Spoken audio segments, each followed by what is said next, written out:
সন্ধ্যার একটু আগে মনে করেন 5টার দিক দিয়ে ও আমারে ওর অফিসে ছোট্ট একটা রুম আছে, ওই রুমে নিয়ে ও আমার সাথে খারাপ একটা, যে আমি মুখে বলতে পারবো না ভাই, এটা আপনারা দর্শকের সব বুঝে নেবেন, কিন্তু তারপরেও আমার সাথে প্রথম পরিচয় আপনি এই সম্পর্কে জড়ালেন কেন? এখন আমি তো চাইনি, ও আমার সাথে জবরদস্তি করছে, বুঝছেন, জবরদস্তি করেই করছে। করার পরে তখন আমি আবার ওই লোক বলবেন যে আসলে আপনার জীবনে এমন কি ঘটনা আছে যার জন্য আজকে আপনি আমাদের সামনে এই সমর্পণ হচ্ছেন, বিষয়টা একটু পুরো শুরু থেকে বলবেন।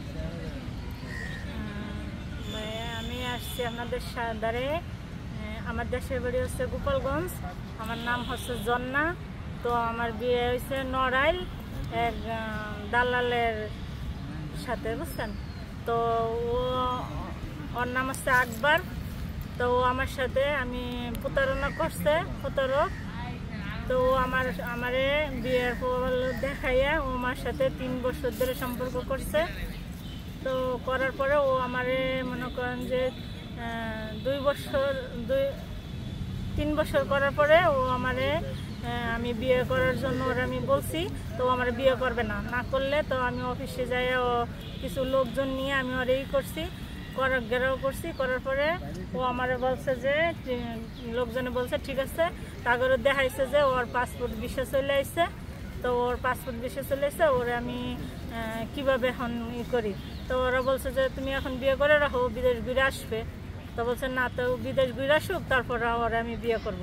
তো আমার এই কথা বলছে, বলার পরে লোকজনে বলছে ঠিক আছে আপা, আপনি যান, যাই বিদেশেতে আসেন, তারপরে আমরা থাকি টাকা আপনারা দেবো। তো আমারে আমি 2.5 বছর থাকি আইছি। আসার পরে তখন আমার সাথে আমার ভালো একটা ইয়া ছিল, তখন ভালো ব্যবহার করছে। তখন আমি বুঝতে পারিনি যে ও এত প্রতারক, কি এত মেয়েদের সাথে ওর রিলেশন, এগুলো আমি বুঝতে পারিনি। তারপরে ও আমারে বলছে যেভাবে বলছে যে তুমি আমারে 5 লাখ টাকা এনে দেবে, আমি 8-10 লাখ বইরে তোমার আমি এক জায়গা, যেহেতু আমার ওই ঘরে বাচ্চা আছে 2টা, তো আমি তোমার এক জায়গা হয় ঢাকা বাড়ি করলাম, বাড়ি করে দুজনে এক জায়গায় থাকলাম। আমার ছেলে মেয়ে আছে, তাদের আমি টাকা পয়সা দিই, চলতে পারবো, তাদের ঘর বাড়ি সব করে দিছি, তারা তাদের ফোন করে থাকবে, আমি তোমার নিয়ে ঢাকা থাকবো।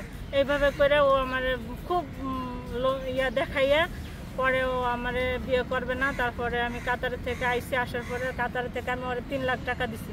তখন আমি ওরে বিশ্বাস করতাম, খুব একটা সম্পর্ক ছিল ওর সাথে। তারপরে আমি ওরে 3 লাখ টাকা দিছি, দেওয়ার পরে ও আমার বিয়ে করবে না।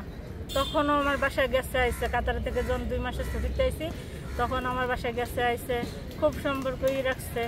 তারপরে রাখার পরে শেষে আমি 2 মাস পরে আবার আর একগুলো দিয়ে আসার পরে তোমার আমি একটা পজিশনে করে দিয়ে পরে তোমার আর বিদেশ করা লাগবে না, তুমি এই জায়গায় থাকবা, যা লাগে আমি দেবো।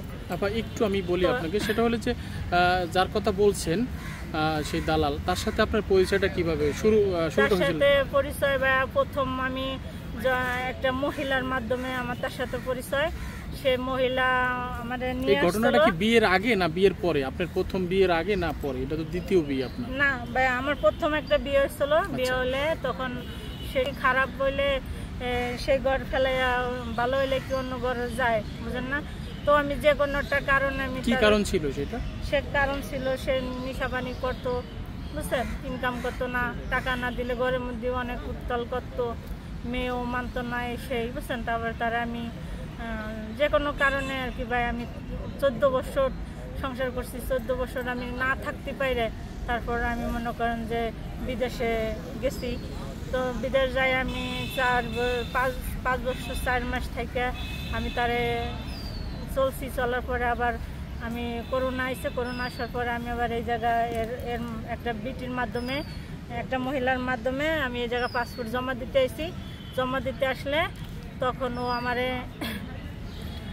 তখনও আমারে একটা ওই বিটির সাথে, ওই বিটির দ্বারে আমার একটা খারাপ প্রস্তাব দিচ্ছে, বুঝছেন। দেওয়ার পরে আমি মহিলারা বলছি না, আমি এটা করব না, আমার এসব টাকার দরকার নাই। আমি যদি বিয়ে করি তাহলে আমি যদি কেউ টাকা খাই, তার আমি বিয়ে করে তার সাথে সংসার করব। কিন্তু আমি এইভাবে অবৈধ টাকা আমি আল্লাহর জন্য আমার খাওয়ায় না। তো আমি স্বীকার হই নেই। পরবর্তী ও আমার আবারে বিয়ের প্রস্তাব দিছে, বুঝছেন। দেওয়ার পরে কয়েছে ঠিক আছে, ওর কথা মতনই হবে সব। তা ওরে আমার অনেক ভালো লাগে, আমি ওরে চাই। তারপরে এই কথা করার পরে তখন আমারে বলতেছে যে মেডিকেলে যাওয়া লাগবে, তুমি আসো। তো আমি মেডিকেলে যাওয়ার কথা কইছে, আমি গেছি। তো আমারে সারাদিন বসায় রেখে তার কি কি কাম আছে, লোকজন আছে অফিসে, তাদের বিদায় দিয়ে তারপরে শোন ডাকছি ওই জায়গার। তখন আমার কোনো ইচ্ছা নাই, বুঝে নাই। এটা হওয়ার পরও আমি ওই জায়গার লোকজন ডাইকে তাদের কাছে বলছি, বিচার দিছি। তারা বলছে যে তোরা এরা বিয়ে করতে হবে। তো যে সময় নিচ্ছে, নেওয়ার পরে আমি ঠিক আছে, আমি বিদেশ ঘুরে আইসি। আসার পরে আমি তারা জানাইছি সে আমার বিয়ে করবে না। এটা নিয়ে অনেক কিছু হয়েছে। তখন আমি ওরে শাহজাহানপুর আটকাইয়ে আমি ওরে আটকাইছি। আটকানোর পরে পাবলিকরা মনে করেন যে 3 নম্বরে কল দিয়ে পুলিশ আনছে। আনার পরে শাহজাহানপুর পুলিশে বলছে যে তুই ওরে আপনি কি করবেন। কি আশা দেখাইছিল আপনাকে? আমার আশা দেখাইছিল যে তোমার ওই স্বামী ভালো না, এইয়া সেইয়া, তো ওর সংসার কি করে করো, তুমি এত সুন্দর একটা মেয়ে, তোমার আমি বাড়ি করে দেব, আমরা দুজনে থাকবো, আমার টাকা পয়সার অভাব আছে নাকি, আমি একটা অফিসের মালিক, আমি একটা এজেন্সির মালিক, আমি তোমার সব কিছু করে দেবো, তোমার আমার অনেক পছন্দ, মানে অনেক বল দেখাইয়া ও আমার সাথে বাইরে সেক্রেটারি ভান্না করছে। করার পরে আমার বিদেশে গেছি, ঠিক আছে, ওরা আমার মীমাংসা করে দিচ্ছে ওই জায়গার লোকজন নিয়ে। মীমাংসা করে দেওয়ার পরে আমি বিদেশ গেছি, ঠিক আছে। তার কথা মতন আমি সব কিছু আমার টাকা 5 লাখ টাকা আমি তারে দিছি বিদেশ করার পরে সে আমারে 3 লাখ টাকা দিছি প্রথম। দেওয়ার পরে সে আমারে আসার পরে আমি বলছি বিয়ে করার জন্য, সে আমার বিয়ে করবে না।